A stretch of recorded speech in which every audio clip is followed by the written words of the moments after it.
This watermelon feta guacamole is the freshest no-cook dip of the whole summer, and it's ready in 15 minutes. Creamy avocado meets juicy watermelon and salty feta with lime, fresh mint, and crunchy pistachios. Start by scooping out 2 ripe avocados and cutting them into generous cubes.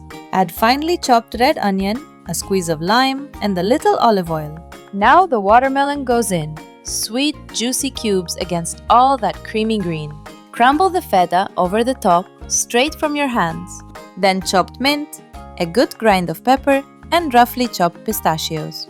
Fold it all together gently so the pieces stay beautifully whole. Serve it straight away with warm toasted pita. Sweet, salty, and unbelievably fresh.